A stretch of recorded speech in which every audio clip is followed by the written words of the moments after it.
Good morning, ladies and gentlemen. My name is Natasha Abrol, and the motion before us today is that this House believes that the time has come to scrap affirmative action across the world. Now, the burden on the proposition today is to prove that affirmative action is no longer the best way, the only way, and the only way for each and every deprived individual to achieve prosperity. The burden on the opposition is to prove that even today, affirmative action is the best and only way for every single person to rise out of deprivation. Now, the proposition would like to define affirmative action as policies put in place to ensure that members of a disadvantaged class historically and culturally are provided with the means to achieve prosperity. Now, this focuses specifically on cultural discrimination, ethnic discrimination, racial discrimination, and caste discrimination. Affirmative action goes by many names. It is called employment equity in Canada. It's called reservation in India and Nepal, and positive discrimination in UK. It's applied in countries across the world, from South Africa to China, Israel, India, Nepal, Brazil, the USA, New Zealand, Russia, Romania, and even Norway and Finland. Now, each and every country has its own criteria for which cultural, ethnic, or racial groups qualify for affirmative action, depending on its past socio-economic and political structures. The question arises at first, why did these nations embrace affirmative action in the first place? Why was it considered necessary to put policies in place that would favor individuals of a certain class? Now, in our societies, historically, there have always been certain ethnic, linguistic, racial, or caste-based groups that have been at a constant disadvantage. They have been historically discriminated against and systematically denied access to fundamental rights and basic resources necessary to attain a sustainable standard of living.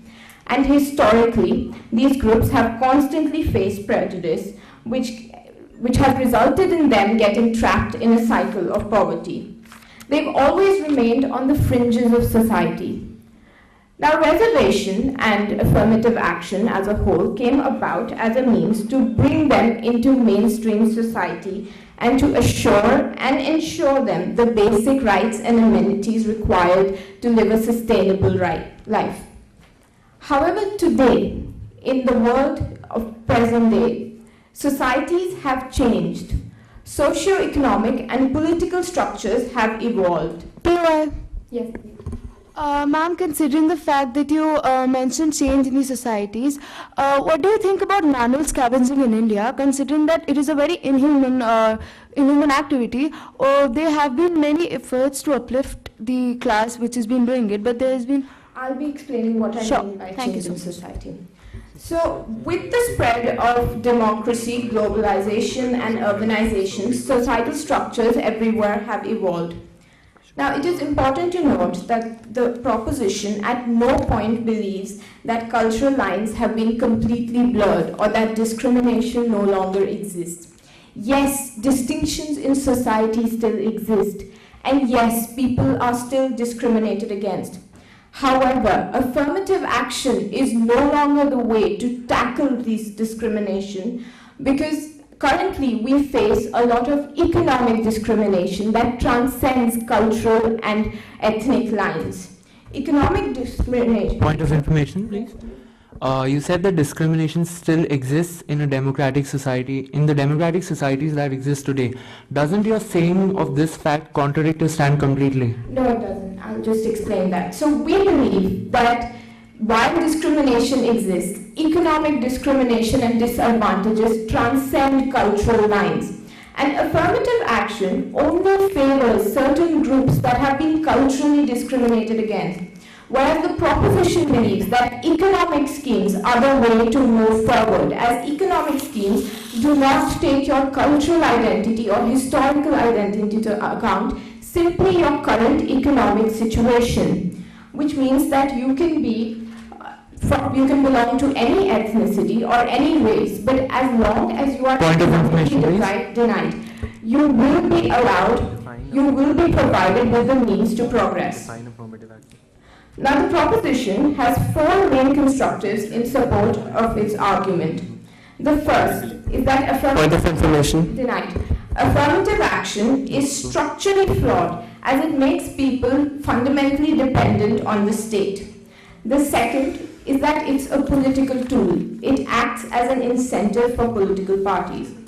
The third is that affirmative action looks simply at your cultural identity and historical background and not your present identity and status.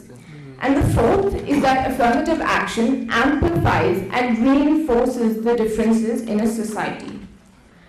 Now, to come to our first constructive, which is the dependency of individuals on the state.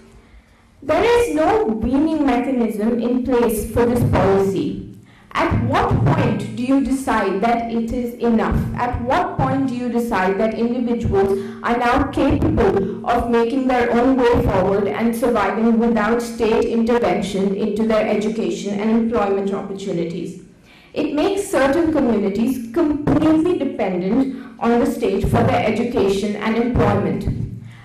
Firstly, an outcome of this is that it demerits work, it devalues work and merit. Both these things are perceived as unnecessary in a society where the state is constantly providing for you. Denied.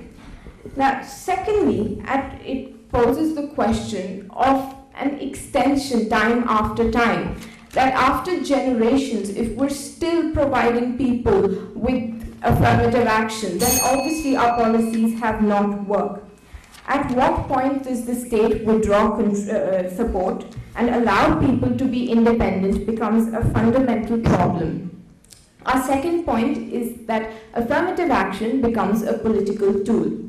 It is used extensively by political parties to garner votes, and since it's such a promising incentive, there is no possible way that they would at any point outlaw it or remove it from state policy.